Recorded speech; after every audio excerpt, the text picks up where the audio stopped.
হবে হয়তো 2 থেকে 2.5 ঘন্টা হবে, কিন্তু এর মধ্যে আমার মায়েরা দেখতে পাচ্ছি ওটা ওটি মানে বিরাট কষ্ট হচ্ছে, একটু রসুলের সামনে না ধাম শুনবে বিরাট কষ্ট হচ্ছে।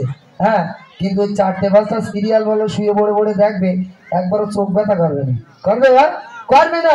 কিন্তু অনুষ্ঠান এই গজল শুনতে গেলে, একটু কোরআন তেলাওয়াত করতে গেলে বিরাট কষ্ট হয়। আগে ছোটবেলায় দেখতাম আমার মায়েরা সন্ধ্যার পরে একটু কোরআন নিয়ে বসতো, সে তো এখন বলছে না, কোরআন টিম সব আলার মাথায় তুলে দিয়েছে, এখন আর কোরআন নিয়ে পড়ার দরকার নেই। আর যদি বা একটু মানে জলসা মলসা শুনতে আসে যোগাযোগের মতন 2-4টে শুনবে, শোনার পরে এবারে বলবে এই বাদ যাবি, তারপরে হ্যাঁ যাচ্ছি চল, বলতে দাঁড়া এই সচিনা বাদ যাবি, যাচ্ছি তখন চল। এই ধরনের একটু চুপচাপ বসেন, কিছু কালাম আপনাদের জন্য এনেছি, শুনতে থাকুন। একটু জোরে তাকবীর, না রে তাকবীর, একটু জোরে না রে তাকবীর। এখনকার একটি ভাইরাল গজল ওরে ও ভূমি, জানো শুনেছো গজলটি? কোন বক্তা গাইছে? রাকিবুল আজিজ না? হ্যাঁ, হেভি গাইছে তাই তো। এখন এখানে লিখেছে আমার হুজুররা, লিখেছে বলে ওরে ও ভূমি মদিনার ভূমি, আমরা সব একসঙ্গে গাইবো, ঠিক আছে? হ্যাঁ, দেখি কেউ ওটা উঠি করবেন না।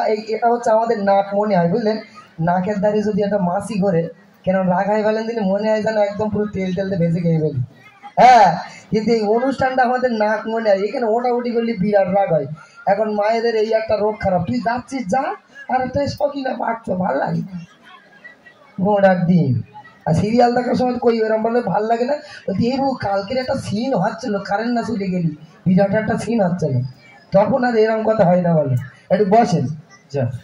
তো আসুন, ছোট ছোট করে 2টি রিকোয়েস্টে কালাম, সে কালামগুলো পরিবেশন করব, একটু মনোযোগ সহকারে শুনবেন এবং একটু বোঝার চেষ্টা করবেন। একটি ওরে ও ভূমি আর একটা মুসিবতে না পাই যদি, 2টো কালাম রিকোয়েস্ট করেছে, সেই 2টো কালাম সবাই একসঙ্গে গাইবে তো? হ্যাঁ, টোন দেবে, টোন হালকা, টোন তো একটু বলি। Check, hello hello, check check, hello, ঠিক আছে থাকবে, সরে যাও। 3 নম্বরটা পুরো কমিয়ে দাও, একটু তকবে দাও তো না রে তকবে। মাশাআল্লাহ মাশাআল্লাহ, সবাই চুপচাপ মেরে বসে থাকবে, ঠিক আছে? আবারও পুরস্কার আছে তোমাদের জন্য, আমাদের মা বোনদের জন্য। সিরাজুল ভাই একটি কালাম নিয়ে এসেছে, সে কালাম পরিবেশন করবে। আমি একটি কালাম নিয়ে এসেছি, আল্লাহ রাসূলের বেটি ফাতেমা তিনি কেন জান্নাতি রানী হয়েছিলেন, আর আমাদের ঘরের সব ফাতেমা গুলো কেমন জান্নাতি।